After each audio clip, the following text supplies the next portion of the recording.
nama Sacinta Dewabadi dengan NIM 2265120118 dari kelas 7 CAM. Saya ingin mempresentasikan hasil kerja saya yang berjudul Menggunakan Informasi Akuntansi Penuh dalam Penetapan Harga Transfer. Selanjutnya, mengapa harga transfer penting? Yang pertama, struktur desentralisasi. Perusahaan modern membagi operasi menjadi divisi-divisi otonom untuk meningkatkan kecepatan keputusan dan inovasi. Yang kedua, transaksi antar divisi. Divisi saling berinteraksi menjual komponen atau jasa internal yang memerlukan mekanisme penetapan harga. Yang ketiga, evaluasi kerja. Harga transfer berdampak langsung pada penilaian kinerja, pengukuran laba, dan alokasi sumber daya divisi. Transfer pricing bukan sekadar prosedur administratif yang mempengaruhi keputusan strategis dan profitabilitas perusahaan secara keseluruhan. Yang selanjutnya, informasi akuntansi penuh atau konsep dasar. Definisi informasi akuntansi penuh atau full accounting information mencakup total biaya yang dikeluarkan divisi untuk memproduksi barang atau jasa, meliputi seluruh elemen biaya produksi langsung maupun tidak langsung. Akumulasi seluruh biaya yang terkait dengan objek biaya tertentu, meliputi biaya bahan baku langsung, tenaga kerja langsung, dan overhead pabrik. Selanjutnya, komponen utama. Biaya bahan baku langsung adalah material yang dapat diidentifikasi langsung dengan produk jadi. Yang kedua, biaya tenaga kerja langsung adalah upah dan tunjangan pekerja produksi. Yang ketiga, overhead variable adalah biaya tidak langsung yang berubah dengan volume produksi. Yang keempat, overhead tetap adalah biaya tidak langsung yang tidak berubah dalam rentang kapasitas tertentu. Full costing dan variable costing. Filosofi biaya. Full costing adalah semua biaya produksi. Dalam kurung, biaya variabel ditambah biaya tetap adalah biaya produk. Variable costing hanya biaya variabel yang dianggap biaya produk, biaya tetap sebagai biaya produk. Dampak pada harga transfer. Full costing adalah harga transfer lebih tinggi karena mencakup alokasi biaya tetap. Variable costing adalah harga transfer lebih rendah hanya mencerminkan biaya variabel. Yang ketiga, ada referensi keputusan. Full costing adalah lebih relevan untuk keputusan jangka panjang dan penetapan harga normal. Yang kedua, variable costing adalah lebih relevan untuk keputusan jangka pendek dan analisis kontribusi margin. Perbedaan mendasar terletak pada perlakuan biaya tetap yang memiliki implikasi signifikan terhadap perilaku manajer dan evaluasi kinerja divisi. Metode penetapan harga transfer berbasis biaya. Metode biaya penuh, harga transfer sama dengan total biaya produksi per unit. Divisi penjual beroperasi sebagai cost center hanya memulihkan biaya tanpa laba. Selanjutnya, metode biaya penuh plus markup. Harga transfer sama dengan biaya penuh ditambah persentase markup. Divisi penjual menjadi profit center dengan return on investment. Ada catatan pentingnya, pemilihan metode harus mempertimbangkan tujuan perusahaan secara keseluruhan, goal concern bukan hanya kepentingan masing-masing divisi. Ada studi kasus perusahaan X dan Z, data operasional divisi komponen. Biaya produksi per unit, yang pertama bahan baku langsung senilai Rp50.000, yang kedua tenaga kerja langsung senilai Rp30.000, yang ketiga overhead variabel senilai Rp20.000, yang keempat overhead tetap senilai Rp10.000 dari 100 juta per 10.000 per unit, yang kelima total biaya penuh senilai Rp110.000. Ada data investasi return. Yang pertama, total investasi senilai 2,5 miliar. Yang kedua, ada WACC 15% per tahun. Yang ketiga, return yang diharapkan senilai 500 juta per tahun. Yang keempat, produksi tahunan senilai 120.000 per unit. Yang kelima, return per unit senilai 4.167. Ada juga hitung biaya penuh. Biaya variabel Rp100.000 ditambah biaya tetap per unit senilai Rp10.000 sama dengan Rp110.000. Yang kedua, tentukan markup. Pendekatan Herbit 50% berdasarkan investasi ditambah 50% berdasarkan biaya senilai Rp13.083. Ada yang ketiga, harga transfer final senilai Rp110.000 ditambah Rp13.083 sama dengan Rp123.083 per unit. Ada keunggulan strategi farmasi akuntansi penuh.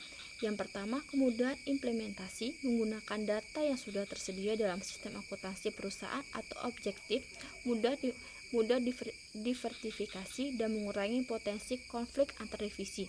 Selanjutnya, ada jaminan pemulihan biaya, memastikan divisi penjual dapat memulihkan seluruh biaya produksi termasuk biaya tetap, menjaga kelangsungan operasional jangka panjang.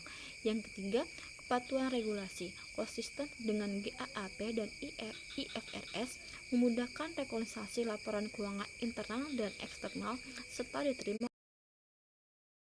Selanjutnya, kelemahan dan resiko potensial. Yang pertama, transfer inefisiensi. Ketidakefisien operasional divisi penjual secara otomatis dibebankan ke divisi pembeli melalui harga transfer yang lebih tinggi. Penggunaan biaya aktual menciptakan moral hazard di mana divisi penjual tidak memiliki insentif kuat untuk mengontrol biaya. Yang kedua, ada distorsi pengambilan keputusan. Biaya tetap yang dialokasikan per unit sering dipersepsikan sebagai biaya variabel oleh divisi pembeli, mengarah pada keputusan suboptimal. Yang ketiga, kurang insentif inovasi. Divisi penjual tidak termotivasi menekan biaya karena semua pengeluaran akan diganti cost pass-through, penghambat continuous improvement. Selanjutnya ada strategi mitigasi yang efektif. Yang pertama, gunakan biaya standar. Mengganti biaya aktual dengan biaya standar untuk mencegah transfer inefisiensi. Biaya standar mempresentasikan tingkat biaya yang seharusnya berdasarkan operasi efisien. Yang kedua, ada sistem pembagian laba. Menerapkan profit sharing antara divisi penjual dan pembeli untuk mengalih kepentingan kedua divisi dan mendorong kerjasama. Yang ketiga, ada negosiasi markup transparan. Membentuk komite transfer pricing dengan perwakilan kedua divisi dan manajemen korporat untuk memastikan proses yang adil dan balance. Yang keempat, ada pengukuran kinerja multidimensi. Mengukur kinerja divisi tidak hanya dari metrik finansial tetapi juga aspek non-finansial seperti kualitas, ketetapan pengiriman, dan inovasi. Implikasi terkini ada era digital dan regulasi global. Yang pertama, dampak digitalisasi. Era digital membuat transformasi signifikan dalam sistem informasi akuntansi penuh. Ada ERP system atau cloud computing, pengolahan data biaya real time dan akurat. Yang kedua, ada AI atau machine learning, predictive costing untuk peramalan biaya lebih presisi. Yang ketiga, ada blockchain sistem transfer pricing yang lebih transparan dan auditable.